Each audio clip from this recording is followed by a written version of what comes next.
ये कहानी लाइट की है जिसके पास सबसे पावरफुल अनलिमिटेड 9999 गाचा पावर होती है, लेकिन उसके पार्टी मेंबर को लगा कि लाइट एक नंबर का नल्ला नाकारा बेकार लड़का है, इसलिए वो उसे डंजन में मरने के लिए छोड़ देते हैं। हालांकि तभी लाइट का अनलिमिटेड गाचा एक्टिवेट हो जाता है और वो उन सभी से बदला लेने का सोच लेता है जिसने उसको मरने के लिए छोड़ दिया था। कहानी के शुरू में हमें बताया जाता है कि शुरू में कुछ भी नहीं था, दुनिया एक डार्क टेम्पेस्ट थी, लेकिन एक दिन गॉडेस ने इस दुनिया पे लाइट बरसाई जिससे यहाँ पर कॉन्टिनेंट बना और ड्रैगनटर्स, एल्व्स, ओनिफॉल्स, डॉर्फ्स, डीमन किन, डार्क एल्फ, सेनरॉर्स, बीस्ट फोल्क और ह्यूमन, इन जैसे 9 रेसेस का जन्म हुआ। आगे हमें लाइट को दिखाया जाता है जो कि अपनी फैमिली को गुड बाय कर रहा होता है। लाइट अभी ग्रेट एडवेंचरर बनने के लिए जा रहा होता है ताकि आगे जाके वो अपनी फैमिली के साथ फ्यूचर में आराम से जी सके। लाइट यहाँ पर सिटी में आ गया होता है जहाँ पर वो एडवेंचरर गिल्ड को ढूंढ रहा था। तभी एक बीस्ट फोल्क उसे कहता है कि है तुम घटिया ह्यूमन काई के रास्ते से हट। लाइट बेचारा उसे सॉरी कहता है। फिर आगे लाइट या गिल्ड में आ जाता है। वो यहाँ पर एडवेंचरर के लिए रजिस्टर करता है। लाइट पहली बार रजिस्टर कर रहा है तो उसको यह फ्रैग मिलती है। रिसेप्शनिस्ट लाइट से पूछते है कि क्या उसके पास गिफ्ट है। हाँ मेरे पास है। कौन सा? अनलिमिटेड गाचा। अनलिमिटेड गाचा? क्या आप अच्छे से एक्सप्लेन कर सकते हैं? रुके मैं अभी आपको दिखाता हूँ। लाइट अपने अनलिमिटेड गाचा को एक्टिवेट कर देता है और बताता है कि अगर वो इसे रोल करता है तो उसे एक कार्ड मिलता है जिसमें से रैंडमली कुछ भी निकल सकता है। यहाँ पर हम देखते हैं कि लाइट को एक चमचा निकला होता है, लेकिन भाई ये आइटम बहुत ही ज्यादा खराब निकलता है। लाइट कहता है कि ये बस एग्जांपल है। इसके बाद लाइट कई सारे आइटम्स को निकालता है लेकिन वो सारे ही खराब निकलते हैं। मैं आपसे सच कह रहा हूँ, हमेशा ऐसा नहीं होता।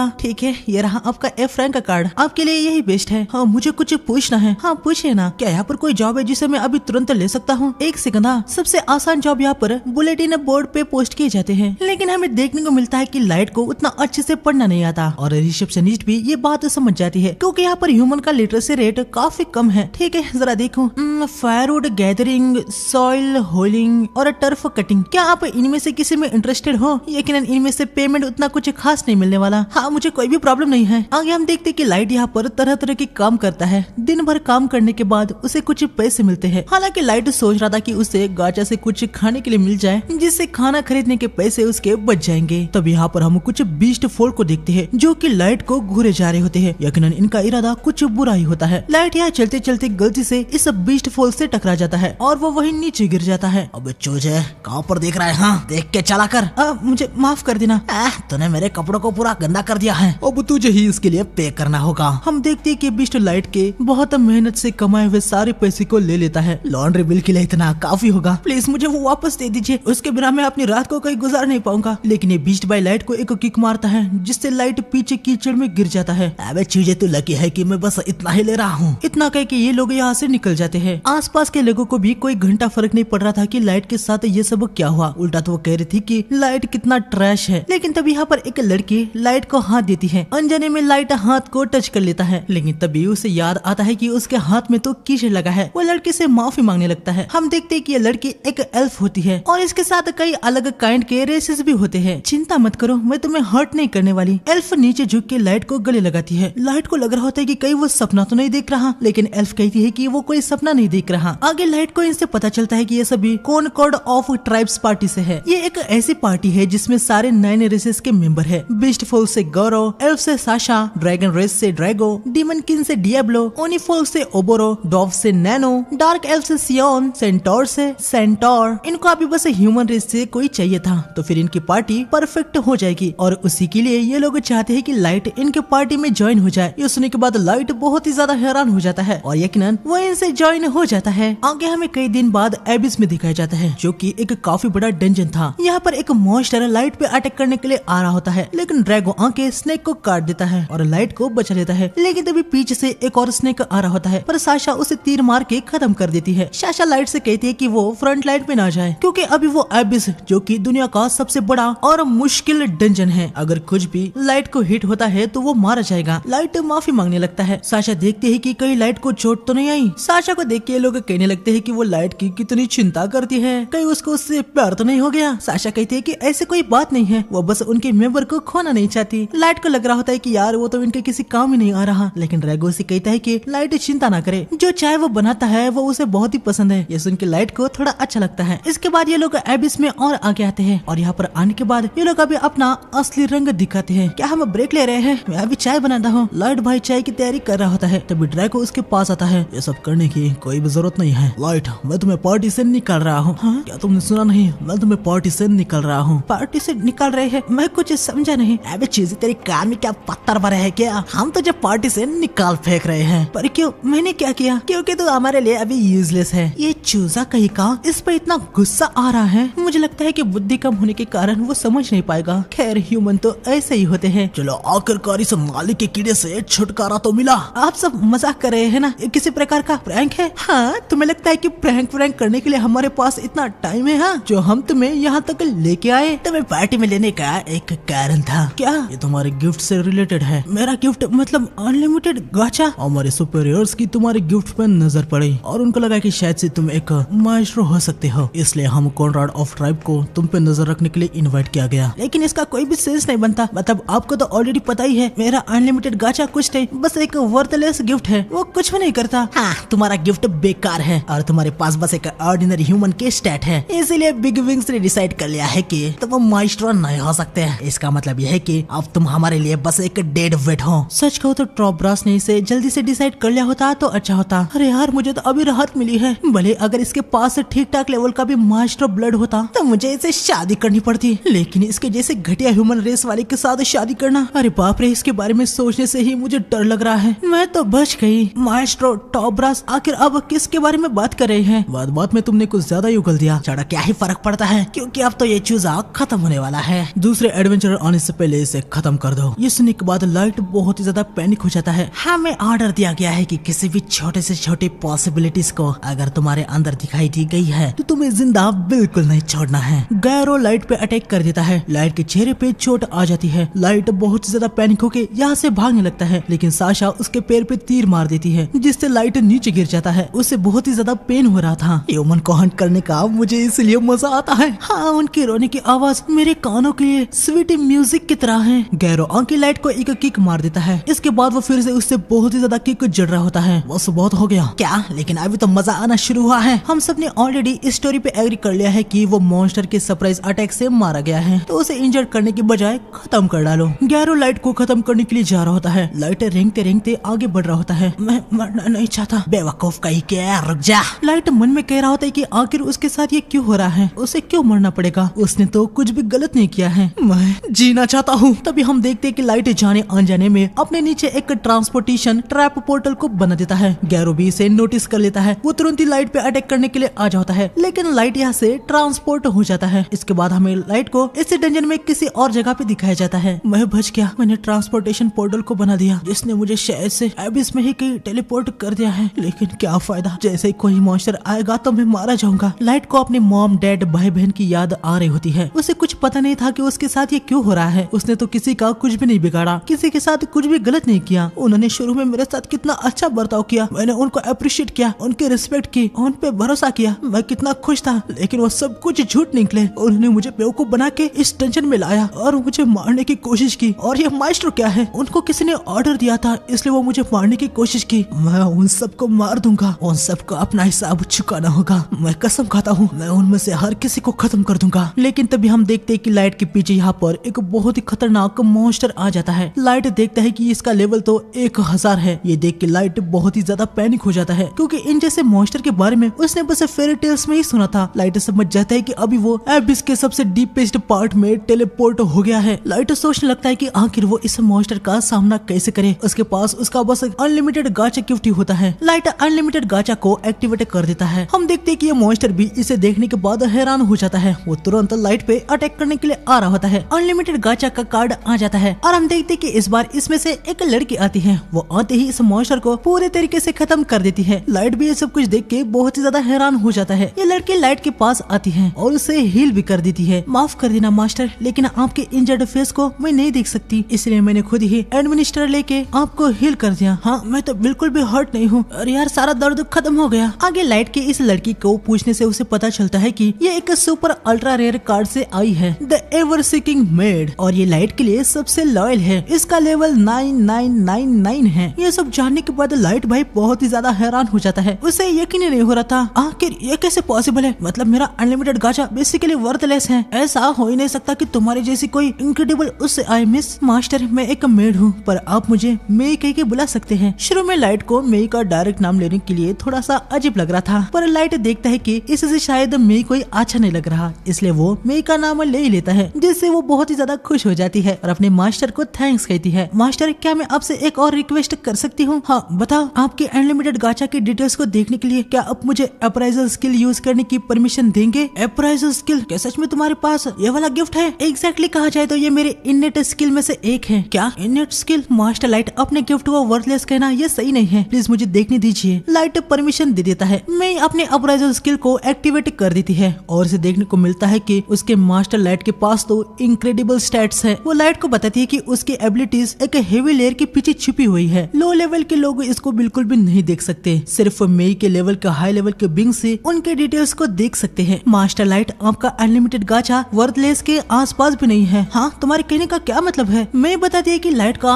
अनलिमिटेड गाचा गिफ्ट अनलिमिटेड बार रोल हो सकता है। कार्ड जो उनमें से रोल होते हैं उनके रेयर होने की पॉसिबिलिटीज आसपास के माना डेंसिटी से होती है। रेयरिटी टॉप से स्टार्ट होती है, जैसे एक्स्ट्रा, फिर super, ultra rare, triple S rare, double S rare, yes rare, rare, normal और एरर। सराउंडिंग माना डेंसिटी के बारे में लाइट समझ नहीं पाता। मैं बताती है कि इस दुनिया में माना हर तरफ फ्लो होता है, लेकिन माना की डेंसिटी सरफेस पे लो होती है। मतलब उसके जैसे सुपर अल्ट्रा रेयर कार्ड के सरफेस पे अपेयर होने के चांसेस लगभग 0 है, लेकिन यहाँ डंजन के डेप्थ में माना बहुत ही ज्यादा है। इसलिए लाइट यहाँ पर जो भी रोल करता है उसको रेयर कार्ड मिलने के बेहतर चांस है। मेरे को लग रहा होता है कि उसके मास्टर कितने होशियार है जो यहाँ आके अपने कार्ड को रोल किए ताकि वो अपने अनलिमिटेड गाचा के फुल पोटेंशियल का यूज कर सके। हालांकि मैं इस बात में भी सोच में पड़ गई थी कि अभी जो लाइट के स्टैट है उसे देखा जाए तो यहाँ तक आते हुए उनका कहीं मॉन्स्टर से सामना हुआ होगा, लेकिन लाइट यहाँ पर ऐसे बहुत ज्यादा घायल होकर नहीं आया है। खैर, मैं इसके बारे में सोचना बंद कर देती है। वो लाइट से कहती है कि अब से वो उसके साथ है तो उसे चिंता करने की कोई भी जरूरत नहीं है। हालांकि लाइट मेई को सारी सच्चाई बता देता है। तुम गलत हो मेई, खुद से अब इसमें आना, मैं इतना होशियार नहीं हूँ। मैं एक पार्टी के साथ आया था लेकिन उन्होंने मुझे धोखा दे दिया, मुझे स्लैशेस मारे, एरो मारा। मैं अपने खुद के फ्रेंड के हाथों ही मरने वाला था। उन्होंने कहा कि मेरा गिफ्ट कचरा है, मुझे एक बेकार ह्यूमन कहा। मैं बस अपने फैमिली के लिए यहाँ पर पैसे कमाने के लिए आया था। आखिर वो लोग मेरे साथ ऐसा कैसे कर सकते हैं? बस एक ह्यूमन हूँ इसलिए। उन्होंने जो दर्द दिया वो मैं कभी नहीं भूल सकता। शुरू में वो मेरे साथ बहुत अच्छे थे, लेकिन आगे उन्होंने ही मुझे मारना चाहा। उनको भुगतना होगा। मैं तब तक शांत नहीं बैठ सकता जब तक उनको उनके करतूतों की सजा ना मिले। मैं अपने मास्टर को गले लगाती है। मास्टर, मुझे माफ कर दीजिए, आपके सफरिंग के दर्द को मैं समझ नहीं पाई, लेकिन आप अभी चिंता मत कीजिए। मेरी पावर के साथ आपके साथ जिन्होंने भी बुरा किया है हम उनको नहीं छोड़ेंगे। प्लीज मुझे बस ऑर्डर दीजिए, मैं अभी उनको खत्म कर देती हूँ और उनके सर को आपके कदमों में ला कर रख देती हूँ। रुको मेई, तुम ऐसा नहीं कर सकती। मैं जानती हूँ कि मास्टर आप दिल के बहुत ही अच्छे हैं, लेकिन उन लोगों ने आपके साथ जो किया है इसके बाद वो दया के हकदार नहीं है। ऐसा नहीं है मेई, मैंने अपना विश्वास उन पे जताया, बदले में मुझे क्या मिला? सिर्फ दर्द। मैं मरते मरते बचा हूँ, लेकिन ये सब इस वजह से हुआ क्योंकि मैं कमजोर था। इसलिए मुझे स्ट्रॉन्गर होना होगा, क्योंकि मैं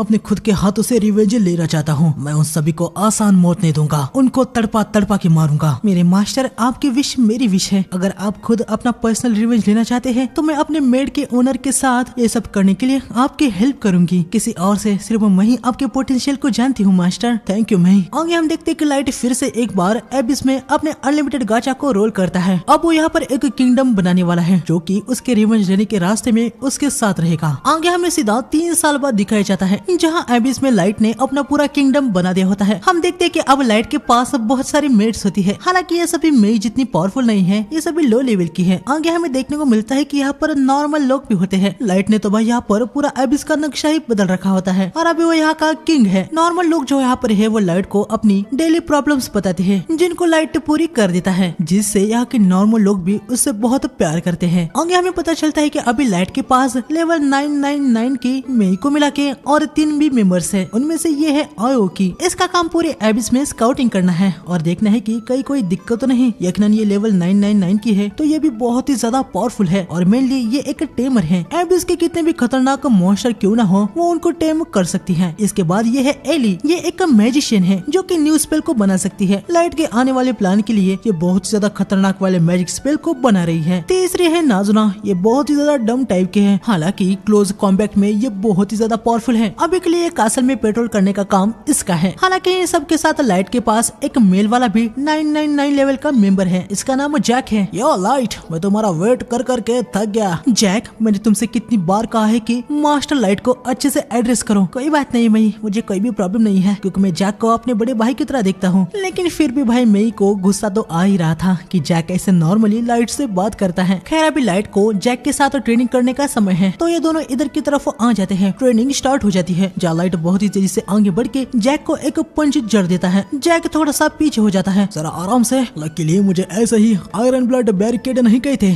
क्योंकि तुम्हारा यह पंच किसी और को लगता तो उसका खेल खत्म था। आगे दोनों एक दूसरे को पंच मार देते हैं। इनकी ट्रेनिंग यहाँ धमाकेदार चल रही होती है। इसके बाद हमें नाजुना को दिखाया जाता है जो कि अपना पेट्रोलिंग कर रही थी। आगे बढ़ते हुए नाजुका के सामने 4 नॉर्मल लेवल वाली मेड्स आ जाती है। ये चारों नाजुका को मस्त से मस्का लगा रही होती है कि क्वीन आप कितना अच्छा काम करती है, आप हमारी प्रोटेक्शन के लिए कितना कुछ करती है। और ये सब कुछ सुनने के बाद नाजुना को भाई बहुत ही खुशी मिल रही थी। तभी एक मेड पूछती है कि नाजुना आगे कहाँ पर पेट्रोल करने वाली है। नाजुना बताती है कि उसने अभी डिसाइड नहीं किया है। मेड बताती है कि क्या वो एक इम्पोर्टेंट पार्ट को चेक करने के लिए जा सकती है। वो पार्ट बहुत ही ज्यादा इम्पोर्टेंट है और सीक्रेट है जहाँ पर उनके जैसी नॉर्मल मेड नहीं जा सकती। नाजुना पूछते है कि आखिर वो किस पार्ट की बात कर रहे हैं। इसके बाद हमें नाजुना को उसी सीक्रेट स्पॉट के बाहर दिखाया जाता है और ये कुछ और नहीं बल्कि लाइट का बेडरूम होता है जहाँ अंदर ऑलरेडी मई होती है।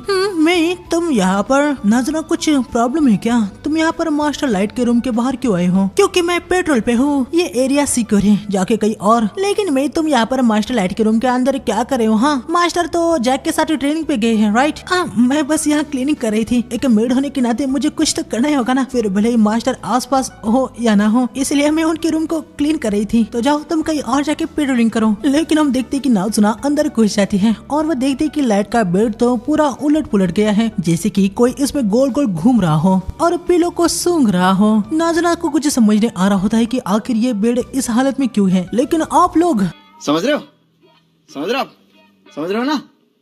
नाजुना भाई एक नंबर की बेवकूफ होती है। उसे कुछ पता नहीं था कि मई ने ये सब कुछ क्यों किया है। मई भी उसके बेवकूफ होने का फायदा उठाती है और बताती है कि वो बस मास्टर लाइट के लिए यूनिक बेड मेकिंग स्टाइल बना रही है। ये सुन के नाजुना बहुत ही ज्यादा एक्साइटेड हो जाती है और वो पूछती है कि क्या मई इसके बारे में उसे भी सिखा सकती है। लेकिन मई बताती है कि ये एक सीक्रेट है, वो उसे ये नहीं बता सकती। नाजुना को लग रहा होता है कि भाई ये कोई स्पेशल स्किल है जो कि सिर्फ हाउस कीपिंग जैसे मई है वो ही कर सकती है। नाजुना भाई मई की बहुत ही ज्यादा तारीफ कर रही होती है। यहाँ मेरे मन में कह रही होती है कि शुक्र है ये एक नंबर की बेवकूफ है। तभी नाजुना को याद आता है कि उन चारों मेड्स ने मई के लिए एक मैसेज दिया है। मई मैसेज को देखती है जिसमें लिखा होता है कि मास्टर के रूम को मई अकेले ही मोनोपोली कर रही है, जिसको मई कम कर दे और सबको बारी बारी मास्टर लाइट के रूम को क्लीन करने का मौका दिया जाए। इतना सब कुछ तो नॉर्मल था, लेकिन उन चारों ने आखिर में मई के लिए कुछ गालियां भी बकती होती है। यह सब सुन के यकीनन मई को उन चारों पे गुस्सा आ जाता है। मई जो है वो सारे नॉर्मल मेड की बॉस है। खैर मई नाजुना को कुछ पैसे दे के यहाँ से भगा देती है। नाजुना बहुत खुश होकर यहाँ से निकल पड़ती है। आगे हमें आयोकी को दिखाया जाता है जो कि एक कैट गर्ल है। तभी नाजुना यहाँ पर आती है। मैंने दिए हुए पैसों से उसे कुछ खाना खरीद लिया होता है। खैर नाजुना आयोकी से पूछती है कि वो यहाँ पर क्या कर रही है, क्या सरफेस पे जाके केले को देखने का उसका काम हो गया। आयोकी भाई बस म्याऊ म्याऊ कर रही होती है, जिससे नाजुना को घंटा कुछ समझ नहीं आ रहा होता। नाजुना समझ नहीं पाती है कि मास्टर लाइट आयोकी की इस म्याऊ म्याऊ वाली बातों को कैसे समझ पाते हैं। खैर हमें देखने को मिलता है कि आयोकी नॉर्मल भी बात कर सकती है। वो नाजुना को बताती है कि मैंने मैप के जिस पार्ट को देखने के लिए उसे कहा था, आयोकी ने उसे फिनिश कर दिया है। उसे कोई भी थ्रेड नहीं मिला है, बस उसकी रिपोर्ट देने के लिए वो यहाँ पर आई है। इसके बाद हमें थोड़ी देर बाद दिखाया जाता है जहाँ नाजुना यहाँ थ्रोन रूम में चेक करने के लिए आई होती है। उसे थोड़ा सा बुरा लग रहा होता है क्योंकि सुबह से वो अपना काम कर रही है, पर वो सुबह से आज मास्टर लाइट को देख नहीं पाई है। नाजुना थ्रोन के पास जाके चिपक जाती है और कहने लगती है कि मास्टर जब इन पे बैठते हैं तो वो कितने कूल लगते हैं। लेकिन तभी थ्रोन पे लगा हुआ एक स्टैचू का पार्ट नाजुका से टूट जाता है। नाजुका बहुत ही पैनिक हो जाती है, वो पार्ट को उठा लेती है। आगे हम देखते हैं कि नाजुना यहाँ से भाग निकलती है। उसने इस पार्ट को बस ऐसे ही लगा दिया होता है। यहाँ इनकी ट्रेनिंग खत्म हो जाती है और ये दोनों मस्त से नहाने के लिए बैठ जाते हैं। जैक बताता है कि लाइट अभी बहुत ही स्ट्रॉन्ग बन चुका है, अब इसमें बस कुछ ही मॉन्स्टर है जो अभी आपका सामना कर सकते हैं। मतलब सरफेस पे आपका सामना करने वालों के चांसेस और भी कम है, लेकिन जीरो नहीं। मैं समझ पा रहा हूँ सरफेस की दुनिया अनजानों से भरी हुई है। मुझे पता है अपने रिवेंज लेने के लिए मैं अपने गार्ड को बिल्कुल भी डाउन नहीं करूंगा। इसके बाद इन चारों को मई के ऑफिस में दिखाया जाता है जहाँ इन चारों को पता ही है कि इनको यहाँ पर किस लिए बुलाया गया है। ये चारों मई से माफी मांग रही होती है। खैर मई इससे कहती है कि इन्होंने जो भी डिमांड की थी वो उसे रिजेक्ट कर रही है। थ्रोन रूम की तरफ जो हॉल जाता है उसको क्लीन करने का काम ये दे देती है और बस इतना ही नहीं, इन चारों को खुद से अपने हाथों से हॉल को क्लीन करना है। ये सुनने के बाद इन चारों की वाट लग जाती है। वो कह रही होती है कि वो ये नहीं कर पाएगी, ये काम उनके लिए कुछ ज्यादा ही हैं, लेकिन मई कहती है कि वो ये कर लेंगी। अगर उनको फटाफट लेवल 500 तक पहुंचना है तो उनको इसे सही शुरू करना चाहिए, इनके पास कोई भी चारा नहीं होता। वो हाँ कहती है। इसके बाद हमें नाजुना को दिखाया जाता है जिसे एक शॉप के अंदर का गॉन्गलेट बहुत ज्यादा पसंद आ रहा होता है, लेकिन उसके पास कुछ पैसे नहीं थे तो उसे खरीद नहीं सकती। तभी यहाँ पर एली आ जाती है। यह वही है जो मैजिक को बनाती है। खैर इनके बीच में ऐसे ही कुछ नॉर्मल बातें होती है। इन लोगों को मई पे बहुत ज्यादा गुस्सा आ रहा था कि उसने उनको इतना काम दे दिया है। आगे इनको यह भी याद आता है कि मई वो है जो इनकी मास्टर की पहली समन थी। उसके बाद दूसरी समन आयो की 3 मंथ बाद हुई। इसका मतलब यह है कि मई 3 मंथ तक अकेली मास्टर के साथ थी। इनको भाई मई से भयंकर वाली जलन हो रही होती है। ये कह रही होती है कि काश इनकी जलन एक कर्स में बदल जाए और मई जल के राख हो जाए। और ये चारों सच में भाई मई पे कर्स लगाने का ट्राई कर रहे होते हैं, लेकिन हम देखते हैं कि मई बाहर ही होती है। वो अंदर आ जाती है और इनसे कहते हैं कि इन सब का कुछ फायदा नहीं होने वाला। ये चारों समझ जाती है कि भाई अब इनकी कुछ खैर नहीं। ये लोग मस्का लगाने की कोशिश कर रहे होते हैं कि बस जलन की वजह से इनके मुंह से ये सब कुछ निकल गया। वैसे मई इनको बताती है कि उसे लगा था उसने इन चारों को कुछ ज्यादा ही काम दे दिया तो वो उनका काम यहाँ पर कम करने के लिए आई थी, लेकिन इनकी करतूतें देखने के बाद मैं इनसे कहती है कि अब इनको हॉल के साथ थ्रोन रूम को भी क्लीन करना है। ये सुन के इन चारों की और भी ज्यादा वाट लग जाती है। आगे ये अपने साफ सफाई पे लग जाती है और यकीनन थ्रोन की सफाई करते वक्त नाजुका ने जो पार्ट जोड़ा था वो नीचे गिर जाता है, जिससे यकीनन ये लोग हैरान हो जाती है। अगले दिन लाइट इन सब के पास आता है। लाइट को देख के नाजुना बहुत ही खुश हो जाती है। लाइट भाई आयोकी को बड़े ही प्यार से सहला रहा होता है। एली पूछते है कि मास्टर आप ये क्या कर रहे हैं। लाइट बताते हैं कि आयोकी को रियल कैट की तरह ट्रीट करना उसे बहुत ही पसंद है। तभी हम देखते कि यहाँ पर वही हेल हॉर्स मॉन्स्टर आ जाता है। यकीनन लाइट अभी बहुत ही ज्यादा पावरफुल है, लेकिन उसका ट्रॉमा इसके प्रति पूरे तरीके से खत्म नहीं हुआ था। लेकिन अब लाइट अकेला नहीं है। एक बेकार मॉन्स्टर की मेरे मास्टर के सामने घोड़ने की हिम्मत कैसे हुई। मुझे लगता है कि इस ब्रीड को अब जीने का कोई राइट नहीं है। इसके प्रेजेंस से मास्टर अपसेट हुए हैं। इनको जितना जल्दी हो सके उतनी बुरी मौत देनी चाहिए। इन सभी का ऑरा देख के मॉन्स्टर भाई कुत्ता बन जाता है। लाइट इन तीनों को शांत करता है। हमें पता चलता है कि इस मॉन्स्टर को ऑलरेडी आयोकी ने टेम कर दिया था। खैर आगे लाइट मेन पॉइंट पे आता है। वो इन सभी को बताता है कि अब उसके प्लान को अंजाम देने का समय आ चुका है। उनकी पार्टी अब सरफेस पे जाने वाली है। ये सुनने के बाद ये तीनों बहुत ही ज्यादा खुश हो जाती है। इसके बाद हमें गारो को दिखाया जाता है जहाँ पर सभी उसकी वाह कर रहे होते हैं। गारो को भी ये बहुत ही ज्यादा अच्छा लग रहा था कि लोग उसे ऐसे प्राइज कर रहे हैं। हमें यहाँ पर पता चलता है कि गारो अब यहाँ पर बीस्ट टेरिटरी का किंग जैसा ही बन चुका है। तभी आगे बढ़ते समय गारो को एक ह्यूमन दिखता है जो कि कचरे में से कुछ ढूंढ रहा होता है। गारो उस लड़की को नीचे गिरा देता है और कहता है कि उसकी नजर से वो हट जाए। इसके बाद गारो अपनी पलटन के साथ एक बार में आता है जहाँ पर वो मजे से ड्रिंकिंग कर रहा था। वो अपने मन में कहता है कि 3 साल पहले जो उसे जॉब मिला था उसे कभी भी नहीं लगा था कि उससे उसको इतना फेम मिल जाएगा। वैसे शुरू में गारो थोड़ा सा पैनिक था क्योंकि लाइट टेलीपोर्ट हो गया था और उनको उसकी बॉडी नहीं मिली थी, लेकिन अभी गारो को पूरा यकीन था कि लाइट मर ही गया होगा। खैर तभी हम देखते कि यहाँ पर मई आती है। पार्टी में इंटरप्ट करने के लिए मुझे माफ कर दीजिए, क्या आप कॉनकॉर्ड ऑफ ट्राइब के फॉर्मर मेंबर गारो है? हाँ मैं ही गारो हूँ। क्या बात है? मेरा नाम मई है और मैं मास्टर लाइट की एक लॉयल मेड हूँ। क्या मास्टर लाइट? मैं यहाँ पर गारो को सब कुछ झूठ बोल रही होती है कि लाइट एक नोबेल है और वो उसे यहाँ पर ढूंढने के लिए आई है। ये सुनने के बाद गारो काफी ज्यादा हैरान हो जाता है क्योंकि जिन्होंने उनको लाइट को खत्म करने के लिए कहा था उन्होंने उनसे ये कभी नहीं कहा था कि लाइट एक नोबेल है। गारो को मई पे थोड़ा सा शक हो रहा था कि मई झूठ बोल रही है, लेकिन मई गारो को मैनिपुलेट कर देती है कि वो उसको सब कुछ सच बता रही है। मई कहती है कि उसने पूरी दुनिया भर में लाइट को ढूंढा लेकिन वो उसे मिला नहीं। उसे पता चला कि लाइट यहाँ पर एबिस पे मारा गया है। मई लाइट से पूछती कि क्या वो मई को उस जगह पे ले जा सकता है जहाँ पर लाइट लास्ट टाइम था, लेकिन गारो कहता है कि उसके लिए वहाँ एबिस में जाना रिस्क हो सकता है। तभी मई गोल्ड से भरे हुए एक बैग को दिखाती है। इतना सारा गोल्ड को देखने के बाद सभी हैरान हो जाते हैं। गारो मन में कह रहा होता है क्या सच में लाइट एक नोबेल है? बस इस लड़की को वहाँ तक ले जाने के लिए मुझे इतना सारा गोल्ड मिल रहा है या फिर ये कोई ट्रैप है? खैर लेकिन एक ह्यूमन लड़की मेरा क्या ही उखाड़ लेगी। गारो मई को वहाँ तक ले जाने के लिए एक्सेप्ट कर लेता है। वो दिखावा कर रहा होता है कि वो सब ये पैसों के लिए नहीं कर रहा है। लाइट तो उसका बहुत ही ज्यादा अच्छा दोस्त था इसलिए वो मई की हेल्प कर रहा है। यहाँ पर गारो अपने मन में कह रहा होता है कि वो इस लड़की को डंजन के डीप में ले जाके इसके साथ मजे भी करेगा। आगे सभी एबिस के डंजन में आ जाते हैं। मैं यहाँ पर ऐसा दिखा रही थी कि वो चल चल के बहुत ही ज्यादा थक गई है ताकि उस पर जरा सा भी शक न हो। या गारो मन में कह रहा होता है कि तुम बस और जरा सा वेट करो फिर देखो कि मैं तुम्हारे साथ क्या करता हूँ। आगे लोग वहाँ पर आ जाते हैं जहाँ पर गारो ने लाइट को बहुत ज्यादा पीटा था। गारो में से कह रहा होता है कि कुछ मॉन्स्टर का झुंड अचानक से ही आ गया और उन्होंने लाइट पे अटैक कर दिया। लाइट को बहुत ही ज्यादा स्लैशेस लग गए थे। फिर अचानक से वो टेलीपोर्टेशन ट्रैप में फंस गया और उन्होंने उसे फिर कभी भी नहीं देखा। गारो यहाँ पर अपने बंदों को रास्ता ब्लॉक करने का इशारा देता है, वो लोग रास्ते को ब्लॉक कर देते हैं। तभी मैं यहाँ पर अपना असली पहचान दिखाती है। तुम धोखेबाज लोगों ने उनको यहाँ पर लाया और बेरहमी से मारा। अगर मैं बस थोड़े पहले उनके सर्विस में आती तो मैं तुम लोगों को इतना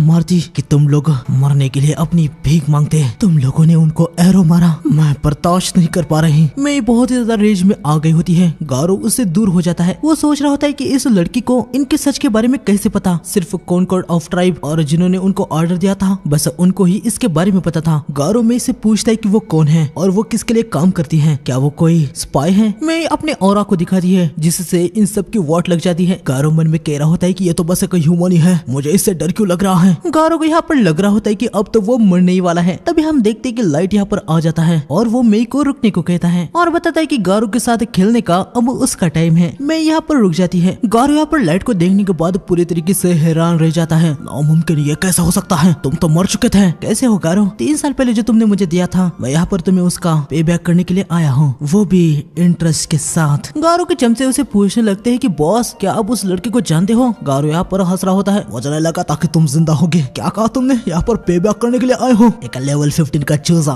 मेरे जैसे 150 लेवल के 20 का क्या ही उखाड़ लेगा? हाँ खैर मैं जानता नहीं कि तुम जिंदा कैसे बच गए, लेकिन मेरे सामने आके तुमने बहुत ही बड़ी गलती कर दी है, क्योंकि तुम्हें मार के जब मैं तुम्हारी बॉडी ले जाऊंगा फिर मैं बीस्टफुल का किंग बन जाऊंगा। क्या तुम क्यूरियस नहीं हो कि मैं जिंदा कैसे हूँ और मैं का मेरे साथ क्या कनेक्शन है?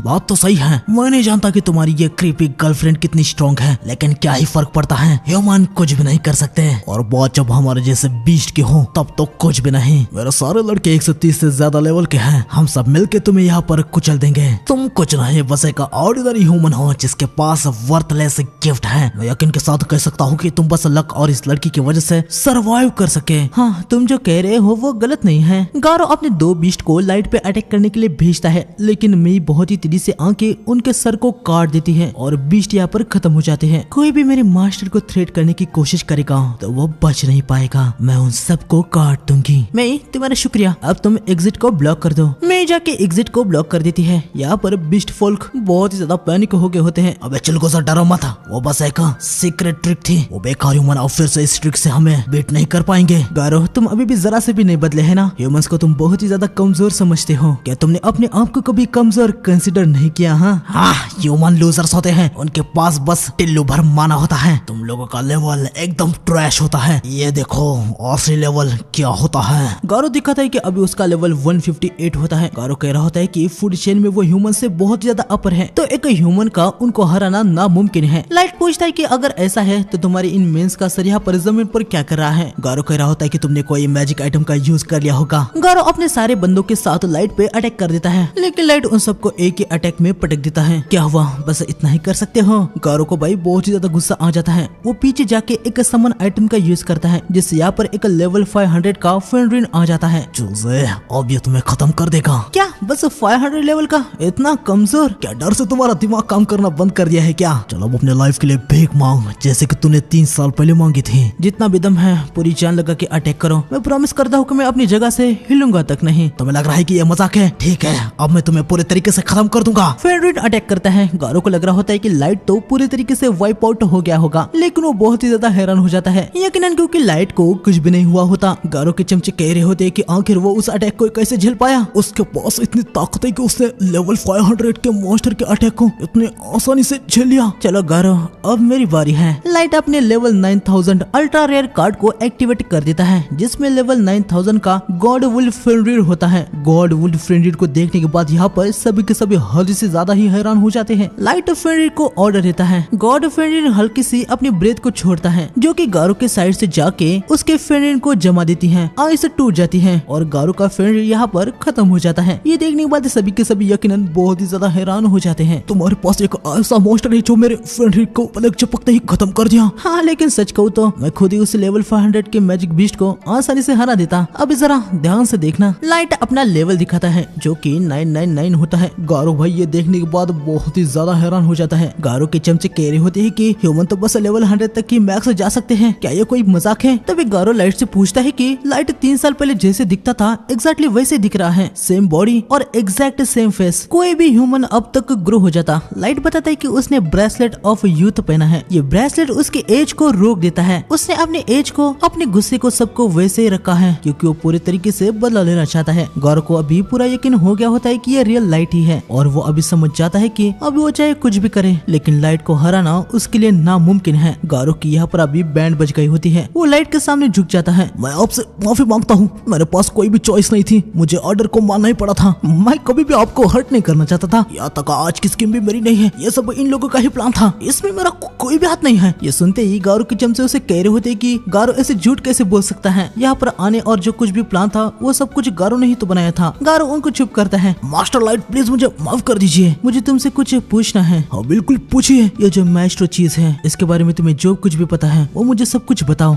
मास्टर, हाँ, जिन्होंने हमें ऑर्डर दिया था उन्होंने हमें बस इतना कहा था कि हम वो मास्टर को ढूंढे। गवर्नमेंट मास्टर को ढूंढने में इतना क्यों बेचैन है, मुझे इसके बारे में नहीं पता। तो तुम लोगों ने मुझे मारने की कोशिश क्यों की जब तुम्हें पता चल गया था कि मैं मास्टर नहीं हूँ? ये भी मैं नहीं जानता, मैं सच बता रहा हूँ, मैं नहीं जानता। लाइट इन चमसे से पूछता है कि क्या उनको कुछ पता है और वो सभी कह रहे होते हैं कि हाँ वो जानते हैं। लेकिन तभी मई इन सब को खत्म कर देती है। मई के पास अप्राइजर वाली स्किल होती है। अगर कोई भी झूठ बोलता है तो उसे तुरंत ही पता चल जाता है और मई ने देख लिया होता है कि ये लोग झूठ बोल रहे हैं, इसलिए उसने उन सबको खत्म कर दिया। गौरव भाई यहाँ पर और भी ज्यादा पैनिक हो जाता है। लाइट उसे कहता है कि गौरव मेरे पास तुम्हारे लिए और सवाल है। हाँ हाँ प्लीज बताइए ना। हमारी पावर जो तुमने अभी देखी है, क्या लगता है इससे अगर हम सरफेस वर्ल्ड पे वॉर छिड़ देते हैं तो कौन जीतेगा? ओह ये झूठ बोलने का कष्ट मत करना। मैं अभी आइज ऑफ ट्रूथ का यूज कर रही है, वो सब कुछ देख सकती है कि तुम झूठ बोल रहे हो या सच। गौरव भाई यहाँ पर मुंह देता है। सच कहो तो आपके पास ग्रेट पावर है, मुझे यकीन है कि बैटल आपके साइड में रहेगा, लेकिन चाहे आपका लेवल कितना भी हाई क्यों ना हो, आप बस एक पर्सन है। इस दुनिया के काफी सारे नेशन ने काफी साल तक वेपन्स, आर्मर और स्पेशल आइटम्स को जमा किया है। जब वो सभी आपके खिलाफ होंगे तो मुझे लगता है कि आपको थोड़ी सी मुश्किल हो सकती है।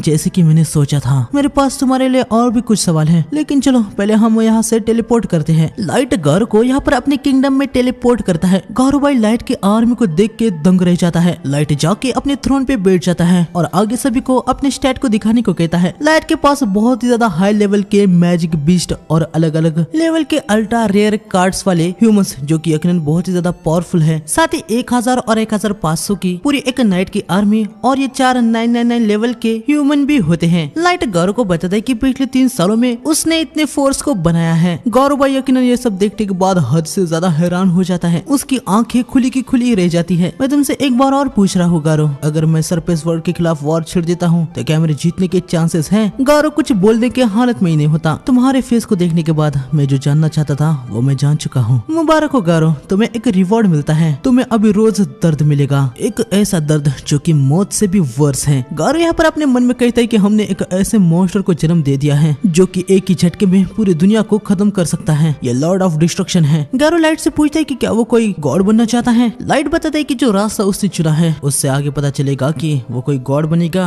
या फिर कोई मोनार्क। अगले दिन हम देखते हैं कि लाइट इन चारों के साथ अपने मॉम, डैड, भाई बहन से मिलने के लिए अपने गांव में आया होता है। लेकिन यहाँ पर आने के बाद लाइट देखता है कि उसका गांव तो तबाह हो चुका है। 6 महीने तक लाइट ने थोड़ा रिसर्च किया लेकिन उसे बस इतना पता चला है कि कुछ फोर्सेस ने उसके होम टाउन को तबाह कर दिया। लाइट को अपने पेरेंट्स और सिबलिंग्स की बॉडी तक नहीं मिलती। इस बात का उसे बहुत ही ज्यादा दुख होता है। 6 महीने बाद हम देखते कि लाइट यहाँ पर नेमू और गोल्ड के साथ आया था। लाइट को भले ही अपने पेरेंट्स और सिबलिंग्स की बॉडी में नहीं मिली होती है पर उसने ऐसे ही क्रेव्स बना दी होती है। यहाँ पर हमें देखने को मिलता है कि भाई गोल्ड और नेमू की आपस में बिल्कुल भी नहीं बनती। लाइट को अभी इतना पता होता है कि सरफेस वर्ल्ड को वो अभी आराम से हरा सकता है, लेकिन फिर भी अभी वो यहाँ पे सरफेस वर्ल्ड के सारे नेशन को एग्जाम करने वाला होता है। मतलब लाइट अपने एनिमीज को अच्छे से जानना चाहता है कि वो क्या करने के कैपेबल है। लाइट को यह भी लग रहा होता है कि उसके होम टाउन की तबाही ये उसके मास्टर होने के रिलेटेड हो सकती है। लाइट अभी यही जानना चाह रहा होता है कि आखिर ये मास्टर क्या है जिससे इतना खून बहा है। लाइट को वह अपने पेरेंट्स की डेथ पर बहुत ही ज्यादा गुस्सा आ गया होता है। वो कहता है कि जिस किसी ने भी उसके परिवार के साथ ये किया है वो उसे बिल्कुल भी नहीं छोड़ेगा। लाइट यहाँ पर फुल मास्क को पहन लेता है, इससे उसकी आइडेंटिटी छुपी रहेगी। आगे हम देखते हैं कि ये दोनों उड़ के डैगस नाम के एक सिटी में जा रहे होते हैं। तभी नेमो लाइट से पूछते हैं कि मास्टर लाइट, डैगस में हम क्या करने वाले हैं? तभी गोल्ड नेमो से कहता है कि क्या वो भूल चुकी है कि मास्टर के यहाँ पर सरफेस वर्ल्ड में क्या कहना है। यहाँ नेमो या सरफेस में मैं लाइट नहीं बल्कि डार्क हूँ। अरे हाँ मास्टर डार्क, मुझे माफ कर दीजिए, मैं भूल ही गई थी। गोल्ड कहता है कि यकीनन यहाँ पर मास्टर का रियल नाम यूज नहीं किया जा सकता वरना कॉन्कॉर्ड ऑफ ट्राइब की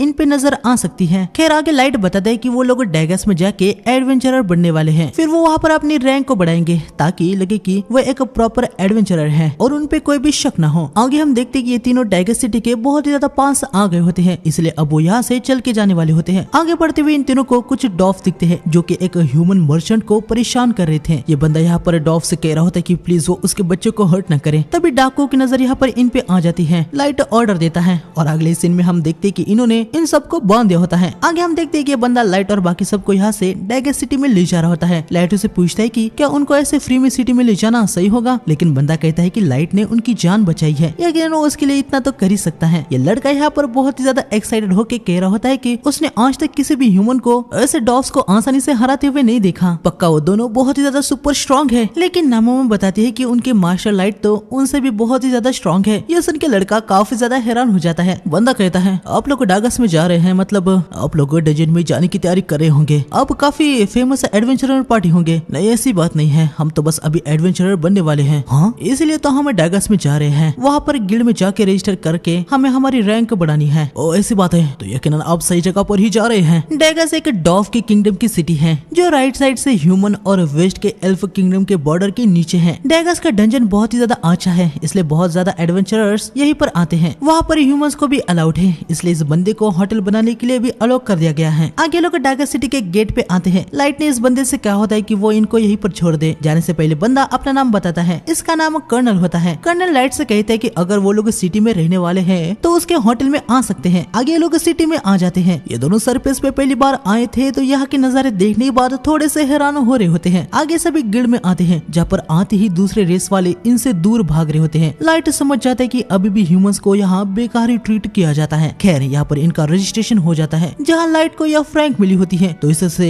नेमो रिसेप्शनिस्ट पे भड़क जाती है। हालांकि रिसेप्शनिस्ट उसे समझाने की कोशिश करते हैं कि जो भी पहले स्टार्टिंग से एडवेंचरिंग शुरू करता है उसे यह फ्रैंक ही मिलती है, लेकिन नेमो भाई ये सब मानने के लिए तैयारी नहीं हो रही थी। तभी लाइट रिसेप्शनिस्ट नेमो के लिए माफी मांगता है और वह कहता है कि यह फ्रैंक से उसे कोई भी प्रॉब्लम नहीं है। बाहर आने के बाद नेमो समझ जाती है कि उसने कितनी बड़ी गलती कर दी थी। वो रो के लाइट से माफी मांग रही होती है और यहाँ गोल्ड को भाई बढ़िया मौका मिल गया होता है। वो नेमो के मजे ले रहा होता है। लाइट उसे कहता है कि वो नेमो को परेशान न करे और लाइट भी यकीनन नेमो को शांत करता है। इसके बाद हमें इन सबको कर्नल के होटल में दिखाया जाता है, जहाँ पर लाइट कर्नल को बताता है कि वो यहाँ पर उसके होटल में रहने के लिए आया है। कर्नल भाई इससे बहुत ही ज्यादा खुश हो जाता है। वो लाइट से कहता है कि अगर आपको कुछ भी चाहिए तो बेझिझक मुझसे मांग सकते हैं। अगर ऐसी बात है तो मेरी कुछ रिक्वेस्ट है। हाँ बिल्कुल बताइए ना। मैं पूरे टॉप फ्लोर को 1 मंथ के लिए रेंट पे लेना चाहता हूँ और तब तक मैं चाहता हूँ कि वहाँ पर कोई भी ना आए, यहाँ तक आपका स्टाफ भी नहीं। लाइट कर्नल को बहुत सारे गोल्ड कॉइन देता है और वो कह रहा होता है कि उसके पास अभी इतने ही है, लेकिन कर्नल कहता है कि आपने हमारी जान बचाई है, मैं आपसे पैसे नहीं ले सकता, प्लीज मेरी से एक और रिक्वेस्ट समझ के ले लीजिए। कर्नल लाइट की बात मान ही लेता है। आगे टॉप फ्लोर पे आने के बाद लाइट यहाँ पर साइलेंट, जैमिंग और डिटेक्शन मैजिक कार्ड्स को लगा देता है। इनको लगाने के बाद अब वो पूरी तरीके से यहाँ पर हिडन रहेगा। लाइट इन दोनों से कहता है कि अब वो आराम कर सकते हैं, लेकिन तभी नेमो में कह रही होती है कि लाइट अंडरग्राउंड चला जाए। वो लोग यहाँ पर संभाल लेंगे। नेमो को पता होता है कि लाइट बहुत ही ज्यादा स्ट्रॉन्ग है, लेकिन सरफेस के बारे में उनको भी कुछ पता नहीं है कि यहाँ पर कितनी स्ट्रॉन्ग एनिमी है, तो उसे बस लाइट की चिंता हो रही थी कि कहीं वो हर्ट ना हो जाए। लेकिन लाइट यहाँ पर नेमो से कहता है क्या तुम मुझे अपने रिवेंज लेने से मना कर रही हो। लाइट को भाई बहुत ही ज्यादा गुस्सा आ जाता है। नेमो बताती है कि उसके कहने का ये बिल्कुल भी मतलब नहीं था। नेमो लाइट से बहुत ही ज्यादा माफी मांगने लगती है। खैर तभी गोल्ड माहौल को संभाल लेता है। वो कहता है कि हमारे मास्टर खुद अपने हाथों से रिवेंज लेना चाहते हैं बिना किसी मिडल मैन के। लाइट भी यहाँ पर जरा शांत हो जाता है और वो नेमो से माफी मांगता है। माफ करना नेमो, मैं जानता हूँ कि तुम बस मेरी चिंता कर रही थी, लेकिन मेरे इमोशंस ने मेरे ऊपर कब्जा ले लिया। नेमो कहती है कि गलती उसकी भी है, उसे माफी मांगने का एक मौका दिया जाए। लाइट हाँ कह देता है, लेकिन हम देखते कि नेमो लाइट के पैर को चूमने लगती है और उससे माफी मांगती है। खैर अगले दिन हम देखते कि ये लोग डंजन में जाने के लिए आते हैं। यहाँ पर काफी बड़ी लाइन होती है। गोल्ड कहता है कि यहाँ पर तो एक भी एल्फ नहीं दिख रहा। लाइट उसे बताता है कि एल्फ और डॉर्फ के बीच में इस बात पे मसला चल रहा है कि इस डंजन का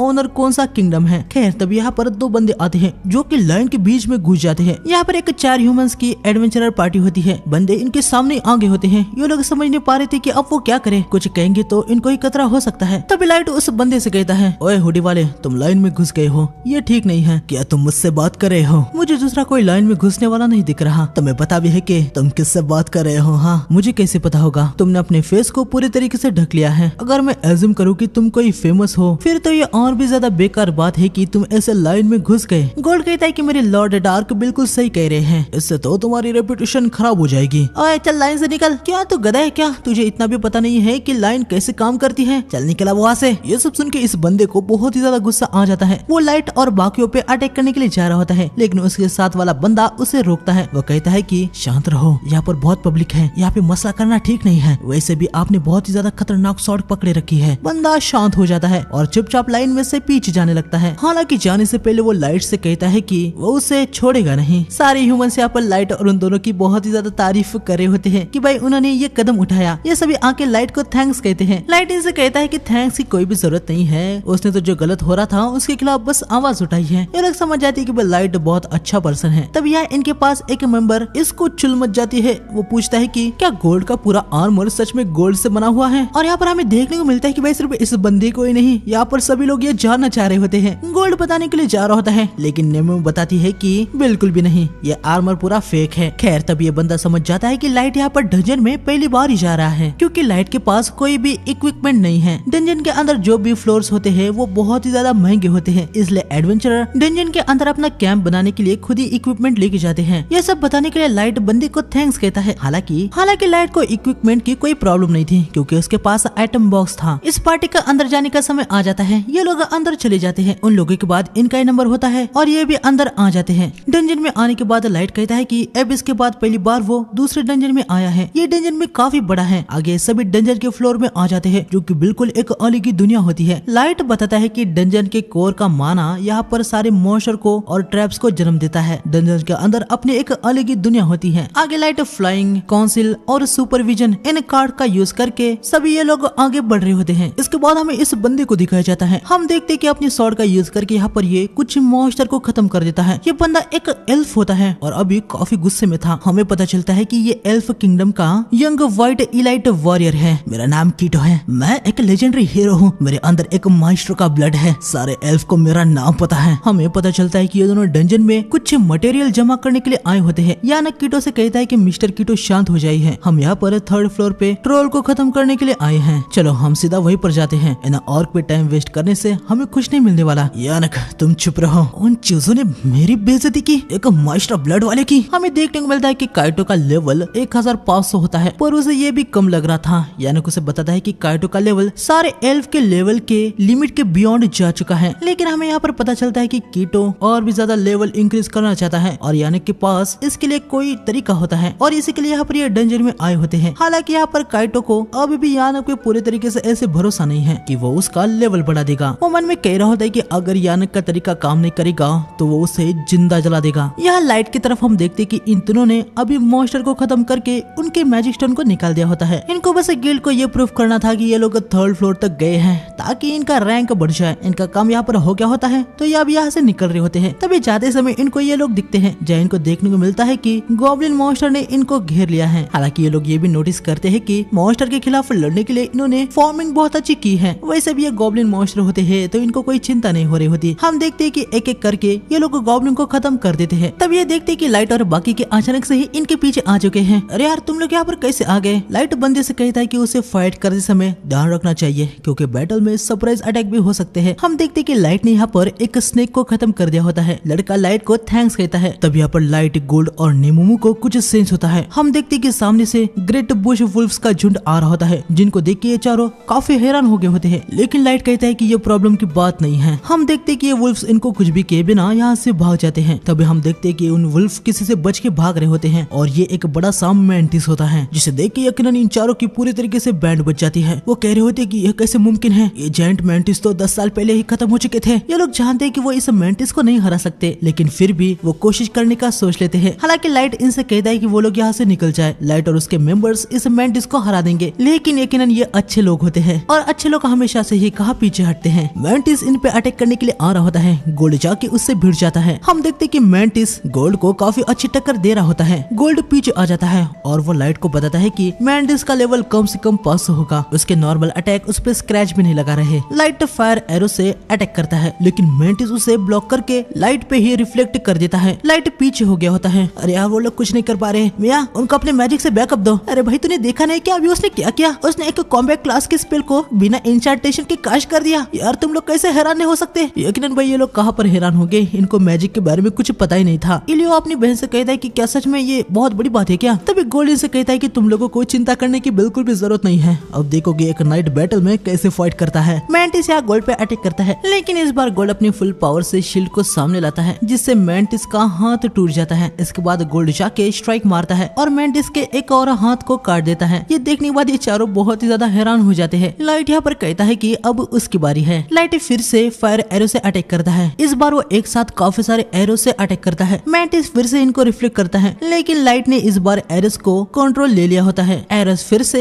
फिर से मैंटिस की ओर जाके उसकी पीठ पर लग जाते हैं। अरे बाप रे, उसने एक साथ 30 एरो को काश कर दिया और उनको वो कंट्रोल भी कर पा रहा है। नहीं, ये कैसे मुमकिन है। लाइट यहाँ पर मैंटिस की हालत अधमरी कर देता है। चलो अब तुम्हें खत्म कर दिया जाए। लेकिन हम देखते हैं कि मैंटिस यहाँ डर के मारे भागने लगता है, लेकिन यकीनन लाइट उसे कहाँ भागने देने वाला था। लाइट फायरवॉल कार्ड का यूज करके मैंटिस के सामने एक फायरवॉल लगा देता है। लाइट का ये मैजिक देखने के बाद मिया पूरी तरीके से हैरान हो चुकी थी। वो कह रही होती कि लाइट एक टैक्टिकल क्लास के स्पेल को बिना किसी इंचार्टेशन की कास्ट कर दिया है। मिया भाई हैरानी से पागली हो जाती है। ये तीनों यहाँ पर मैंटिस के पास आते हैं। मैंटिस यहाँ पर उड़ के भागने की सोच रहा होता है। लाइट नेमोमो को ऑर्डर देता है। नेमोमो एक बड़ी सी जंप लगा के मैंटिस को खत्म कर देती है। ये लोग भाई यहाँ पर पूरी तरीके से हैरान रह जाते हैं। मैं कहती कि मुझे यकीन नहीं हो रहा उन तीनों ने जायंट मैंटिस को खत्म कर दिया। अरे यार, मुझे भी नहीं हो रहा, आखिर वो लोग कौन है। आगे हमें थोड़ी देर बाद दिखाया जाता है जहाँ इलियो के पार्टी मेंबर ने मैंटिस के जेम्स को निकाल दिया होता है। इलियो यहाँ लाइट से पूछता है कि क्या आप लोग बी या ए रैंक या फिर एस रैंक की पार्टी है। अरे नहीं, हम तो एफ रैंक है। एडवेंचरिंग तो हमने बस अभी स्टार्ट की है। ये सुनने के बाद ये चारों हद से ज्यादा हैरान हो जाते हैं। लाइट ने इस सब की जान बचाई होती है तो एलियस से कहता है कि क्या वो आज रात के लिए इनके साथ इनके टेंट में आना पसंद करेगा। उनकी जान बचाने के लिए वो लाइट के लिए थोड़ा बहुत कुछ करना चाहता था। लाइट पहले इलियो को नहीं कहने वाला था। वो कहता है कि मैं तुम पे बर्डन नहीं बनना चाहता। सन जल्दी डाउन होने वाला है, रात में इधर उधर घूमना ठीक नहीं है। साथ ही मिया आपसे कुछ मैजिक के बारे में पूछना चाहती है। हम देखते हैं कि लाइट इनके साथ आ जाता है। इनका खाना वगैरह यहाँ पर तैयार हो गया होता है। लाइट ने मिया को बताया होता है कि उसके मॉम और डैड दोनों ही मेज थे। वाह, ये कितनी कमाल की बात है। शायद इसलिए मिस्टर लाइट आप इतने मैजिक में ग्रेट हो। तुम भी मैजिक में कमाल हो मिया। अरे नहीं, मैं तो यहाँ तक बिना वॉइस के भी स्पेल को कास्ट नहीं कर सकती। टैक्टिकल क्लास में तो मैं और भी ज्यादा कमजोर हूँ। मुझे तो अभी भी समझ में नहीं आ रहा यार, क्या वो सच में बहुत ही ज्यादा बड़ी बात थी क्या। आप बढ़िया बात क्या बोल रहे हो। हाँ, लाइट ने जो किया वो इम्प्रेसिव के बियॉन्ड का है। मिया इन सबको समझाती है कि मैजिक में स्पेल के 3 क्लासेस होते हैं। पहला कॉम्बैट क्लास, जिसमें फायर और आइस सॉर्ड को बनाया जा सकता है, जो कि सिंगल टारगेट के खिलाफ यूज करने के लिए बेस्ट होता है। दूसरा टैक्टिकल क्लास, जो कि अभी लाइट ने यूज किया था, वो एक बड़े एरिया में अटैक करने के लिए बेस्ट है। और आखिर में है स्ट्रेंजिकल क्लास। इस क्लास की स्पेल इतनी पावरफुल होती है कि पूरी दुनिया को हिला सकती है, जैसे कि सुनामी, अर्थक्वेक और मीटियोर। हालांकि इसे कास्ट करने के लिए मेजर्स का पूरा एक ग्रुप चाहिए होता है, जो कि लगातार माना का यूज कर सके और इंचार्टेशन को कंटिन्यू रख सके। ड्रैगन, एल्फ, डार्क एल्फ और डीमन किन, इन जैसे रेस के लिए एडवांस स्पेल को कास्ट करना आसान होता है, लेकिन एक ह्यूमन के लिए ये बिल्कुल भी आसान नहीं होता। फिर भी लाइट ने ये कर लिया, इसलिए ये कमाल की बात है। आज तक कोई भी ह्यूमन ये नहीं कर पाया है। ह्यूमैनिटी के लिए ये सबसे बड़ी बात है। मैं मैजिक स्टफ के बारे में ज्यादा तो समझ नहीं पाता, लेकिन इतना कह सकता हूँ कि मिस्टर लाइट दिल के बहुत ही अच्छे पर्सन है। और मिया, तुम भी मैजिक क्राफ्ट के लिए डूची के अकेडमी में ज्वाइन होने के लिए गुड इनफ हो। मुझे यकीन है कि एक दिन तुम टैक्टिकल क्लास स्पेल को अपने आप से कास्ट कर ही लोगी। डूची अकेडमी, हाँ, क्या तुम उस नेशन के बारे में बात कर रहे हो जिसने म्यूचुअली सारे रेसेस को बनाया था? क्या नाम था उसका? हाँ, द प्रिंसिपल ऑफ 9। हाँ, गोल्ड इलियो से कहता है कि तुम्हारी सिस्टर यकीनन अच्छी मेज होगी, जिसे मेज क्राफ्ट के लिए दुनिया के सबसे अच्छे एकेडमी ने इनवाइट किया है। इलियो बताता है कि एक दुर्घटना की वजह से उन्होंने उनके पेरेंट्स को खो दिया, इसलिए मिया कभी भी वहाँ अकेडमी में जा नहीं पाई। इसलिए इलियो और मिया ने अपने बचपन के फ्रेंड गिरमा और वोर्डी के साथ पार्टी बना ली। अभी इलियो डंजन को एक्सप्लोर करके जितना हो सके पैसा जमा करना चाहता है, ताकि वो मिया को ड्यूसी अकेडमी में मेजिक क्राफ्टिंग के लिए भेज पाए। मिया कहती है कि वो उन लोगों के साथ भी रह के ऐसे बहुत ही खुश है। इन सबको ऐसे एक साथ देखने के बाद लाइट को अपनी छोटी बहन की याद आती है। वो इनसे कहता है कि एक दिन यकीनन वो सभी अपने गोल को जरूर अचीव कर लेंगे। ये सुन के सबको, खासकर मिया को बहुत ही अच्छा लगता है। इलियो लाइट से पूछता है कि आप लोगों ने एडवेंचरर बनना क्यों चाहा? लाइट बताता है कि उसकी मॉम और डैड की हाउस फायर में डेथ हो गई। नेमो बताती है कि इस इंसिडेंट की वजह से लाइट को एक गहरा बर्न लग गया और वो उसे हील करने की जर्नी पे है। एक्चुअली देखा जाए तो कोड लैंग्वेज में इन्होंने ये कहा होता है कि भाई अब ये सभी लाइट का रिवेंज लेने के रास्ते पर चल रहे हैं। तभी पता नहीं गिमरा को क्या हो जाता है। वो कहता है कि नेमुमु और गोल्ड डेट कर रहे हैं, है ना? ये सुनते ये दोनों को बहुत ही ज्यादा गुस्सा आ जाता है। वो कहते हैं कि ये ऐसा बिल्कुल भी नहीं है और ना ही ऐसा कभी होगा। इसके बाद हमें काइतो को दिखाया जाता है, जहाँ यानिक ने अपने सैंपल के लिए आइटम को कलेक्ट कर दिया होता है। हमें पता चलता है कि एनेक सारे रेसेस के मास को लेकर रिसर्च करने वाला है कि उनकी लिमिट कहाँ तक सरपास की जा सकती है। और आगे अब यानक कहता है कि उनको ह्यूमन के मटेरियल चाहिए। ये सुनते ही काइतो बहुत ही ज्यादा खुश हो जाता है। इसके बाद हमें 2 हफ्ते बाद दिखाया जाता है जहाँ गिल्ड में लाइट बहुत ही ज्यादा मैजिस्टोन लेके आया होता है, जिसे देखने के बाद रिसेप्शनिस्ट बहुत ही ज्यादा खुश हो गई होती है। बस इतनी बात नहीं थी, अब इस सारे लोगों में ये बात फैल गई होती है कि लाइट और उसकी पार्टी ने जायंट मेंटिस को हरा दिया है। रास्ते में चलते हुए भी सारे लोग यहाँ पर लाइट की पार्टी के बारे में ही बातचीत कर रहे होते हैं। लोगों ने तो उनके पार्टी को ब्लैक मोल्टी नाम भी दे दिया होता है। एक बंदा लाइट को रोकता है और पूछता है कि आप लोग ब्लैक मोल्टी है राइट? लाइट को कुछ भी पता नहीं होता है कि बंदा क्या बोल रहा है। बंदा बताता है कि सभी लाइट और उसके पार्टी को ब्लैक मोल्टी नाम से ही बुला रहे हैं। नेमो में तो भाई बंदे पे एग्रेसिव हो जाती है और उससे पूछते है कि तुम्हें लॉर्ड डार्क से क्या काम है और हमें कोई ट्रबल नहीं चाहिए। मेरा नाम सुविलान है और यह गिलबर्ट। मैंने सुना है कि आप लोगों ने जायंट मेंटिस को हरा दिया है, साथ ही 5th फ्लोर तक भी आप क्लियर कर चुके हैं। यार ये सब अफवाह होगी, चल यहाँ पे टाइम वेस्ट क्यों करते हैं? 5वें फ्लोर तक जाने के लिए हमें कितने साल लगे थे याद है ना? ये सुन के नेमो अब गिल्डबर्ट पे एग्रेसिव हो जाती है। तुम्हें लगता है कि लॉर्ड डार्क झूठ बोलते हैं? हाँ, अरे मेरे कहने का ये मतलब नहीं था। हम तो इस बात से खुश है कि अगर वो सब आपने किया है। कहना क्या चाहते हो? ह्यूमन रेस से भी तो कोई होना चाहिए जो बाकी रेसेस को टक्कर दे। खैर इन दोनों को इनके पार्टी के लोग बुला रहे होते हैं तो ये लोग यहाँ से निकल जाते हैं। लाइट देखता है कि दूसरे रेस वाले कह रहे थे कि ह्यूमंस तो कितने कमजोर होते हैं। हाँ मुझे यकीन है कि वो जायंट मेंटिस को हराने की बात पूरे तरीके से झूठ होगी। खैर लाइट इन पे कुछ ध्यान नहीं देता। इसके बाद हमें इन तीनों को डंजन में दिखाया जाता है। अब ये सभी 5th फ्लोर के भी आगे जाने का सोच रहे होते हैं, लेकिन रास्ते में इनको इलियो और उसकी पार्टी दिख जाती है। ये सभी उनके पास आ जाते हैं। यकीनन सभी 2 हफ्ते बाद मिल रहे हैं तो एक दूसरे को हाय हेलो करते हैं और आगे इलियो मिया को आगे करता है। ओए मिया तुझे कुछ लाइट से कहना था ना? हम देखते हैं कि मिया लाइट को थैंक्स के रूप में एक गिफ्ट देती है।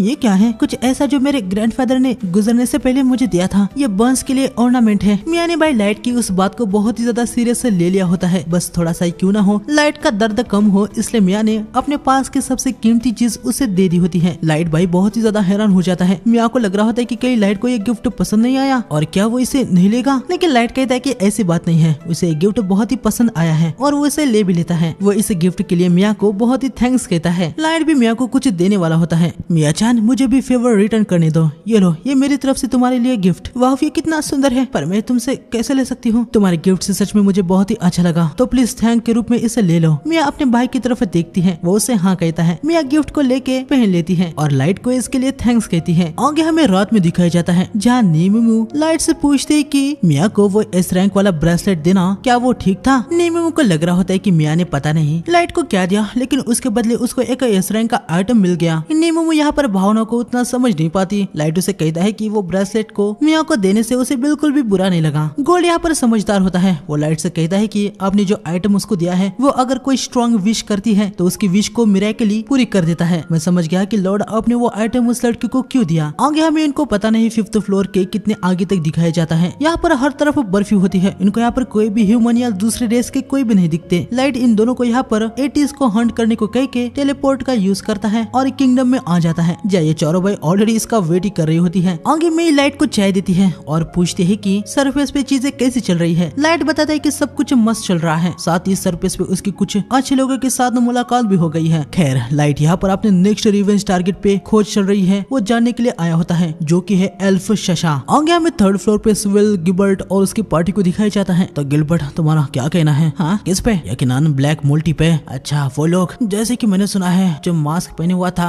उसने जायंट मेंटिस को हराने के लिए एक टैक्टिकल क्लास की स्पेल को क्रैश किया था, वो भी बिना इंचेंटेशन के। लेकिन सुनने से ये एकदम बकवास और मजाक लगता है। उसके साथ एक पर्सन भी थी, उन्होंने अपनी आंखों से ये सब देखा है और कहा है सच में, मतलब ये कोई अफवाह तो नहीं है। अगर ये सच में सच है तो वो लेजेंडरी नाइट या एक पुराने हीरो का रिइंकार्नेशन होगा।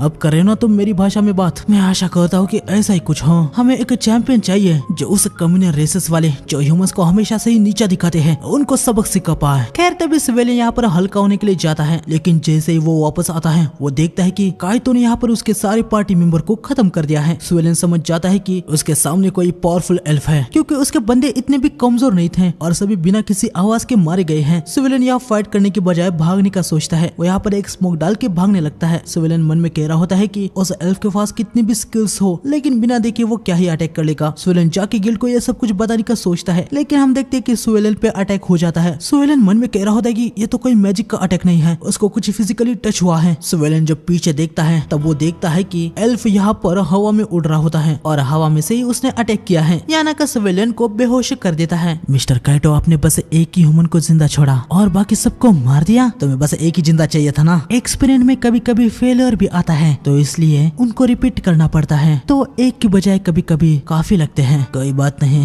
मैं नेक्स्ट टाइम याद रखूंगा। इसके बाद हमें लाइट और इनको दिखाया जाता है जहाँ पर इन्होंने और भी ज्यादा मैजिक स्टोन को लाए होते हैं। नेमोमो रिसेप्शनिस्ट से कह रही होती है कि लॉर्ड डार्क को अभी इस रैंक में प्रमोट कर दे। रिसेप्शनिस्ट कहती है कि वो नेमोमो की फ्रस्ट्रेशन को समझ पा रही है, लेकिन ऑलरेडी उसने डार्क को पिछली बार F से D में प्रमोट कर दिया है। भले ही इन्होंने इतने सारे मैजिक स्टोन को लाए हैं, पर इससे डार्क को सीधा यस रैंक में प्रमोट करना ये काफी नहीं है। हालांकि ये लोग एक बड़े मिशन को अभी कर सकते हैं। लाइट पूछते है कि कैसा बड़ा मिशन। इसके बाद हमें सीधा इनको होटल में दिखाया जाता है। रिसेप्शनिस्ट ने लाइट को बताया होता है कि कोई एक एडवेंचरर किलर है, उसको पकड़ना है। वो कौन है इसके बारे में कुछ भी पता नहीं है। गोल्ड यहाँ पर कह रहा होता है कि मास्टर आप अपने कार्ड से ये जो भी एडवेंचरर किलर है उसे ट्रैक कर सकते हैं ना। लेकिन लाइट बताता है कि गाचा से रैंडमली कार्ड आते हैं और यहाँ पे इस जगह पे कोई रेयर कार्ड मिलना ये भी बहुत ही मुश्किल है। लाइट यहाँ पर देखता है कि ये एडवेंचरर किलर सिर्फ ह्यूमंस को ही टारगेट कर रहा है। तभी इन तीनों को यहाँ पर कोई आ रहा ये सेंस होता है। हम देखते हैं कि यहाँ पर एक पोर्टल ओपन हो जाता है जिसके अंदर से यहाँ पर कोई और नहीं बल्कि मिया आती है, जो कि बहुत ही ज्यादा घायल होती है। उसके हाथ में लाइट ने दिया हुआ ब्रेसलेट टूट जाता है। लाइट मिया को बेड पे सुला देता है। मिया बेहोशी में कह रही होती है कि मुझे जल्दी से मिस्टर डार्क को बताना होगा कि क्या क्या हुआ है। लाइट पहले मिया को हीलिंग कार्ड से हील कर देता है। मिया अभी बेहोशी होती है, इसलिए लाइट अपने एक कार्ड का यूज करके मिया की मेमोरीज को देखने का सोच लेता है। Light yes rank card hypnosis का यूज करता है और मिया की मेमोरीज को देखने लगता है। हम देखते हैं कि शाम के वक्त तीन एडवेंचरर्स ने एलियो को बताया होता है कि डंजन में कोई एडवेंचरर किलर है जो कि ह्यूमंस को खत्म किया जा रहा है। एलियो पूछता है कि कोई वो मॉन्स्टर तो नहीं, लेकिन बंदा बताता है कि नहीं, वो कोई भी मॉन्स्टर नहीं है। वो जो कोई भी है वो एक साथ मल्टीपल स्पेल का यूज कर रहा है, वो भी अलग अलग एट्रीब्यूट के साथ। एक मॉन्स्टर ऐसा कभी भी नहीं कर पाता। बंदा जल्दी से इनको डंजन से निकलने को कहता है। ये लोग यहाँ से चले जाते हैं। मिया एलियो से पूछते हैं कि वो लोग क्या करने वाले हैं। एलियो कहता है कि अभी सभी यहाँ से निकल रहे हैं। आगे रात हो जाती है। ये लोग लगातार बहुत ही चल रहे थे, ये सभी बहुत ज्यादा थक गए थे, इसलिए थोड़ा सा रुक जाते हैं। एलियो मन में कह रहा होता है कि वो लगातार चल रहे हैं, लेकिन अभी तक बाहर जाने के रास्ते के आधे भी वो नहीं पहुंचे हैं। तभी हम देखते कि काइटो और यानक यहाँ पर आ गए होते हैं। क्या कोई प्रॉब्लम है क्या? ऐसे रात को बाहर घूमना खतरनाक हो सकता है। अरे ये तो वही लोग हैं भाई, अगर इनको न्यूज के बारे में पता नहीं हो तो क्या बात है, कुछ हुआ है क्या? बात ऐसी है कि हमने सुना है यहाँ पर कोई एडवेंचरर किलर है जो कि ह्यूमंस को खत्म कर रहा है। यहाँ भी खतरा है, तो हमारे साथ आप लोग भी डंजन के बाहर चलिए।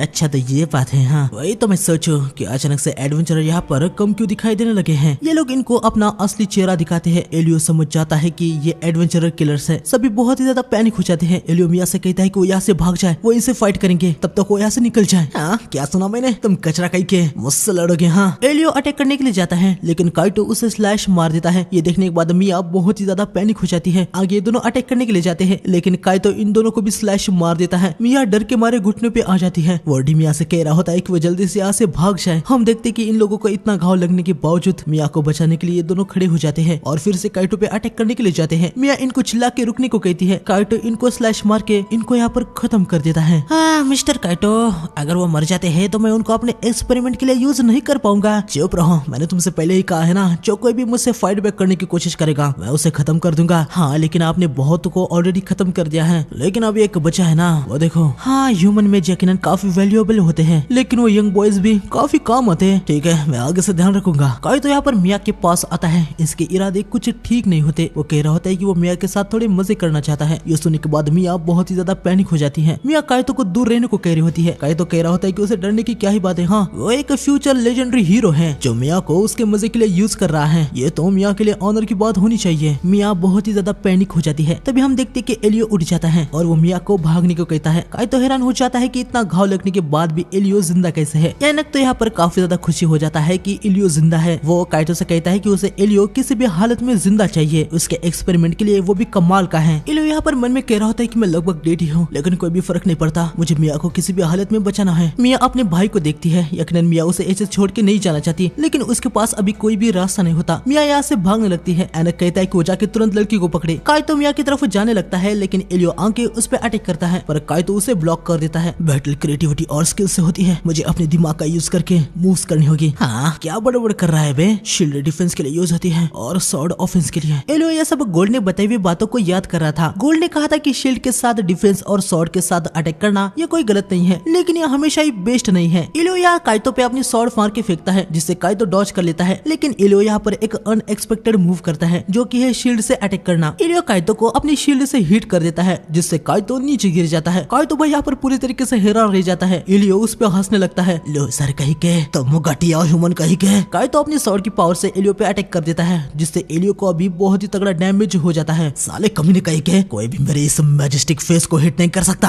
मैं तुम्हें मौत से भी दर्दनाक दर्द दूंगा। मिस्टर काइतो रुक जाइए, आपको अभी जाके जल्दी से उस लड़की को पकड़ना होगा। अगर गिल्ड और बाहर के लोगों को पता चला कि हम यहाँ पर क्या कर रहे हैं तो हम बड़ी मुश्किल में हो जाएंगे। इतने समय से हम जो कर रहे हैं वो सब कुछ पानी में मिल जाएगा। हमें मिया को दिखाया जाता है जो कि अपनी पूरी जान लगा के भाग रही होती है, लेकिन काइतो उसके पास आ ही जाता है। काइतो को ऐसे उड़ते हुए देख के मिया बहुत ही ज्यादा हैरान हो जाती है। काइतो कहता है कि वह एक साथ मल्टीपल ब्लेड्स को क्रिएट कर सकता है और उनको कंट्रोल भी कर सकता है, क्योंकि उसके पास एल्फ किंगडम की phantasma class weapon the legendary sword grandiose है। ये जानने के बाद मिया बहुत ही ज्यादा पैनिक हो जाती है। काइतो उसके पास आ रहा होता है। वो कहता है कि तुम्हारे जैसे ह्यूमन को पकड़ना मेरे लिए चुटकी भरा काम है, लेकिन मिया अपना जरा सा होश संभालती है। वो अपने मन में कहती है कि उसके भाई और फ्रेंड ने जो उसको बचाने के लिए टाइम निकाला है वो उसे ऐसे ही वेस्ट नहीं जाने देगी। मिया आइस शॉट से काइतो पे अटैक करती है, लेकिन काइतो अटैक को ब्लॉक कर देता है। उतने में मिया फिर से यहाँ से भाग जाती है। मिया मन में कह रही होती है कि मुझे मिस्टर डार्क के पास जाना होगा, उनको सब कुछ बताना होगा। तभी काइतो मिया पे हिट कर देता है, जिससे मिया नीचे गिर जाती है। भागने की कोशिश करना बेकार है, मैं तुमसे कह रहा हूँ ना, मैं एक लेजेंडरी हीरो हूँ। तुम कोई लेजेंडरी हीरो नहीं हो। हीरो जितने स्ट्रॉन्ग होते हैं वो लोगों के प्रति उतने ही काइंड होते हैं, जैसे कि मिस्टर डार्क। तुम बस अपने से कमजोरों पे वार करते हो। ये सुनने के बाद काइतो थोड़ा सा पैनिक सा हो जाता है। हमें देखने को मिलता है कि एल्फ किंगडम में काइतो की कोई भी औकात नहीं थी, सब उसे नीचे नजरों से देखते थे। उसके लेवल की लिमिट इस पे भी लोग उसे बहुत ही ज्यादा चिढ़ाते थे। काइतो को व्हाइट नाइट से भी हटा दिया गया होता है। मिया कहती है कि तुम कुछ नहीं, बस एक लूजर हो। काइतो को बहुत ही ज्यादा गुस्सा आ जाता है। वो मिया पे अटैक कर देता है। मिया मन में कह रही होती है कि मैं नहीं मर सकती, मुझे कुछ भी करके सर्वाइव करना होगा। उन्होंने मेरे लिए अपनी कुर्बानी दी है, मुझे मिस्टर डार्क के पास जाना ही होगा और उनको सब कुछ बताना होगा। तभी ब्रेसलेट की पावर एक्टिवेट हो गई होती है और मिया यहाँ पर आ गई थी। क्या क्या हुआ है सब देखने के बाद लाइट को काइतो पे बहुत ही ज्यादा गुस्सा आ जाता है। इन दोनों ने भी ये सब कुछ देख लिया होता है। लाइट इनसे कहता है कि चलो। यह डंजन में एनक इलियो को हील करता है, क्योंकि उसे वो जिंदा चाहिए था। इलियो यहाँ बच गया होता है। तभी काइतो यहाँ पर आता है। मिस्टर काइतो, आपने लड़की को पकड़ लिया या फिर कहीं आपने उसे खत्म तो नहीं कर दिया? हाँ, लानत है, वो तो यहाँ पर भी नहीं है। मुझे लगा था कि वो अपने फ्रेंड्स को बचाने के लिए यहाँ पर आ गई होगी। हाँ, क्या हुआ? आपने लड़की को खो दिया? आप एक फॉर्मर व्हाइट नाइट है और एक बच्ची ने आपको चकमा दे दिया। अरे वो अचानक से ही गायब हो गई, मैं क्या करूँ? क्या? लेकिन ये कैसे हो सकता है? मुझे क्या पता था कि उस लड़की के पास एक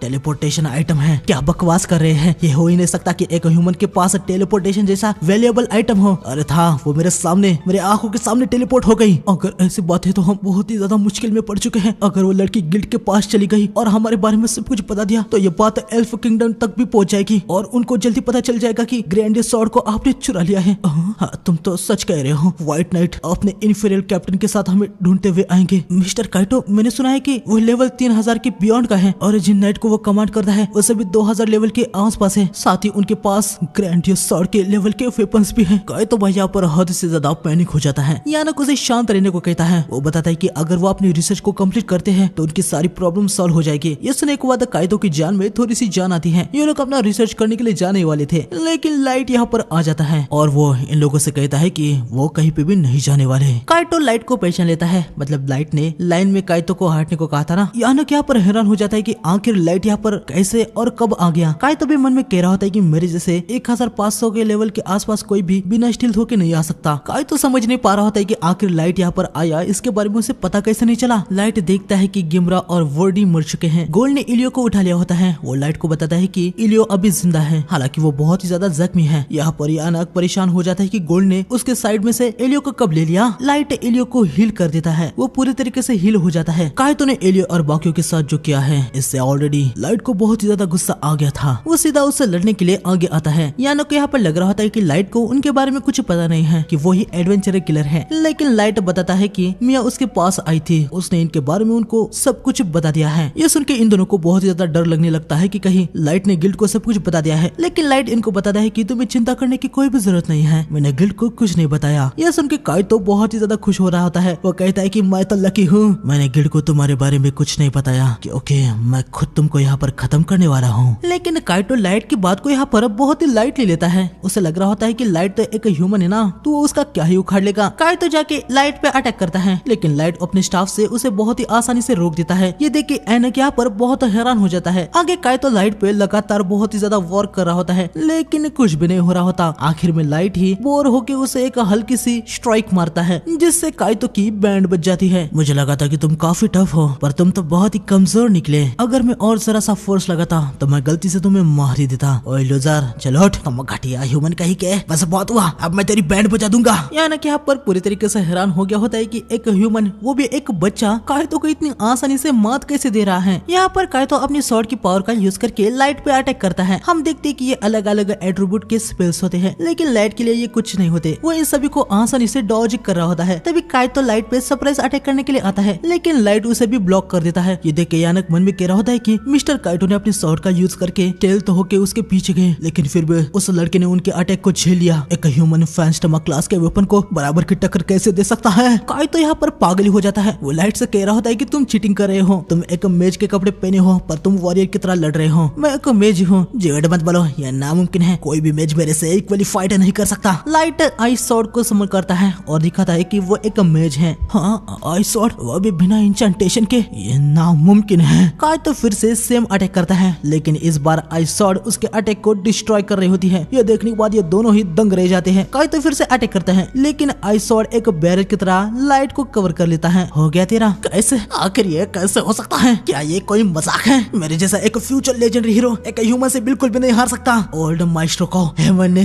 ये ग्रैंडियोस स्वॉर्ड दी थी। ये एक होली स्वॉर्ड है जो किसी को भी सरपास कर देती है। मुझे अनबीटेबल होना चाहिए। क्या क्या कहा तुमने माइस्ट्रो? क्या मैंने अभी माइस्ट्रो सुना? तुम्हें इसके बारे में कैसे पता है? हाँ, ये कैसा सवाल है? यकीनन मुझे पता है, क्योंकि मैं माइस्ट्रो ब्लड के साथ पैदा हुआ हूँ। वो मुझे सब माइस्ट्रो कह के बुलाते हैं। तो आज के पार्ट में बस इतना ही था। वीडियो को हाइप कर देना, लाइक कर देना, और नए हो तो चैनल को सब्सक्राइब करके बेल आइकन को ऑल पे सेलेक्ट कर देना। अगर इस वीडियो पे आपने 300 कमेंट जल्दी से कर दे तो इसका पार्ट मैं बहुत ही जल्दी लेके आऊंगा। तो मिलते हैं नेक्स्ट एपिसोड में, तब तक के लिए सायोनारा गाइस।